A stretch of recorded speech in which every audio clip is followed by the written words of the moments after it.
বন্ধুরা আবারও ফিরে এলাম আজকের আবহাওয়ার লেটেস্ট আপডেট নিয়ে। বর্তমানে পশ্চিমবঙ্গের সমস্ত জেলাতেই বর্ষার মৌসুম চলছে। তো এই ভিডিওতে আজ ও আগামী 3-4 দিনে পশ্চিমবঙ্গের কোন কোন জেলায় বৃষ্টি ও বজ্রসহ বৃষ্টি হবে, কতদিন মেঘলা আবহাওয়া বজায় থাকবে, এই সমস্ত কিছু জানানো হবে। সেই সাথে আসাম, ত্রিপুরা ও বাংলাদেশের লেটেস্ট আবহাওয়া সম্পর্কেও আপডেট দেওয়া হবে। সুতরাং সম্পূর্ণ ভিডিওটির সঙ্গে থাকবেন। ভিডিওটি ভালো লাগলে লাইক করবেন আর চ্যানেলটি সাবস্ক্রাইব করে রাখবেন আবহাওয়ার লেটেস্ট আপডেট সবার আগে পাওয়ার জন্য। তো চলুন বন্ধুরা শুরু করা যাক। আবহাওয়া দপ্তর জানিয়েছে আপাতত রাজ্যের কোথাও কোনো ভারী বৃষ্টির পূর্বাভাস নেই। হালকা থেকে মাঝারি বৃষ্টি চলবে। আগামী 5ই সেপ্টেম্বর পর্যন্ত রাজ্যের কোথাও ভারী বৃষ্টি হবে না বলে জানিয়েছে হাওয়া অফিস। স্থানীয় মেঘের জেরে হালকা থেকে মাঝারি বৃষ্টিপাত হতে পারে। বজ্রবিদ্যুৎ সহ বৃষ্টির সম্ভাবনা একাধিক জায়গায় রয়েছে।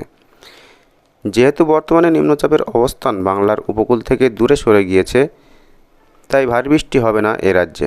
আবহাওয়া দপ্তর জানিয়েছে আগামী 7 দিন দক্ষিণবঙ্গে বৃষ্টির পূর্বাভাস রয়েছে। প্রায় সব জেলাতেই বজ্রবিদ্যুতের পাশাপাশি বিক্ষিপ্তভাবে হালকা থেকে মাঝারি বৃষ্টির সম্ভাবনা থাকছে, তবে কোনো রকম সতর্কতা জারি করা হয়নি। আজ উপকূলবর্তী জেলাগুলি যেমন পূর্ব মেদিনীপুর এবং দক্ষিণ 24 পরগনায় বৃষ্টির অধিক সম্ভাবনা রয়েছে। শহর কলকাতাতেও হালকা থেকে মাঝারি বৃষ্টিপাত হওয়ার সম্ভাবনা রয়েছে। আগামী 24 ঘন্টায় কলকাতা ও সংলগ্ন এলাকার আকাশ পরিষ্কার থাকবে।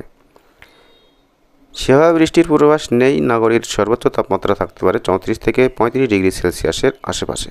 উত্তরের আবহাওয়া পরিস্থিতি কেমন থাকবে চলুন জেনে নেওয়া যাক। আপাতত উত্তরের কোথাও ভারী বৃষ্টির সম্ভাবনা নেই, তবে হালকা থেকে মাঝারি বৃষ্টিপাত হতে পারে, যেমনটি আগে চলছিল।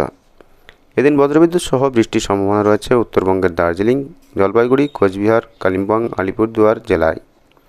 আগামী 7 দিন উত্তরবঙ্গের প্রায় সমস্ত জেলাতেই হালকা থেকে মাঝারি বৃষ্টিপাতের সম্ভাবনা রয়েছে। এই ছিল আজকের আবার লেটেস্ট আপডেট। ভিডিওটি লাইক করে দিন আর চ্যানেলটি সাবস্ক্রাইব করে রাখবেন আবার লেটেস্ট আপডেট সবার আগে পাওয়ার জন্য। Thank you friends, thank you for watching the video.